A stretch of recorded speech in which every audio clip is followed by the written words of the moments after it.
Kita berada pada posisi perempatan Jalan Yusuf Biauti, Jalan Manggarupi dan Jalan Abdul Rashid Del Lureng. Perjalanan kita iaitu dari Jalan Yusuf Biauti menuju Jalan Abdul Rashid Del Lureng untuk sampai nanti ke Jalan Andi Tondrok.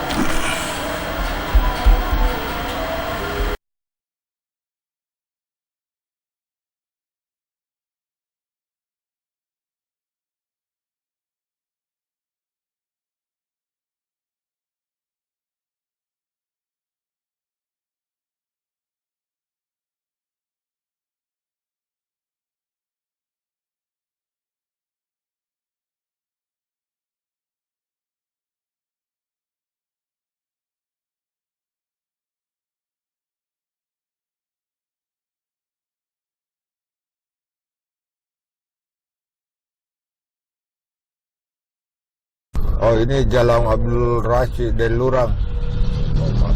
Ini adalah Jalan Abdul Rashid Del Lureng.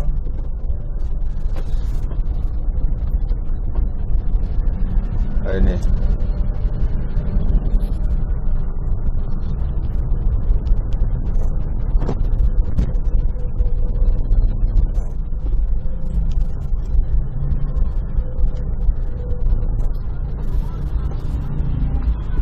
Ini banyak pohon-pohon yang tumbuh.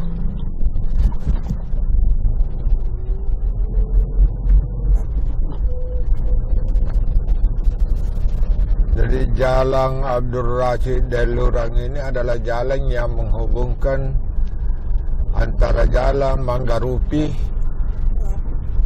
dengan Jalan Andi Tondrok.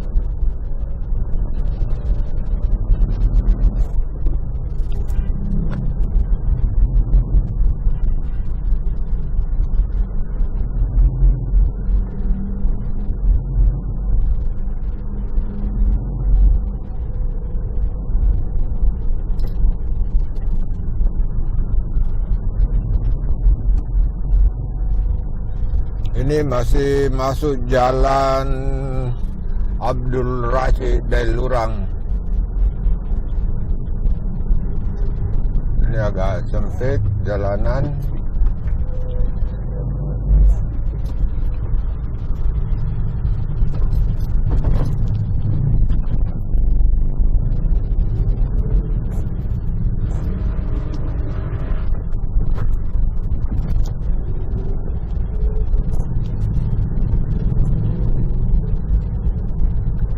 Ini masih Jalan Abdul Rashid Del Lureng.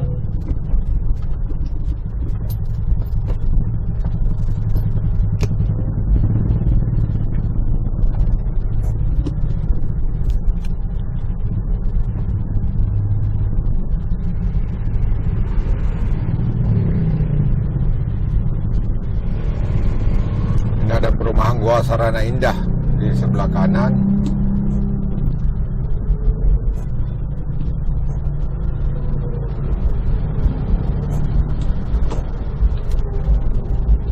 Di depan ini adalah Jalan Andi Tondrok.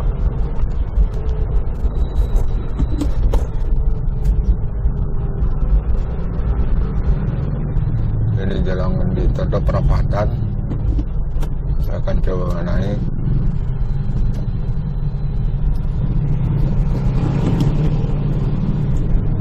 Di depan itu adalah Jalan Pasaraya. Kita memotong. Kita masuk ke Jalan Pasaraya.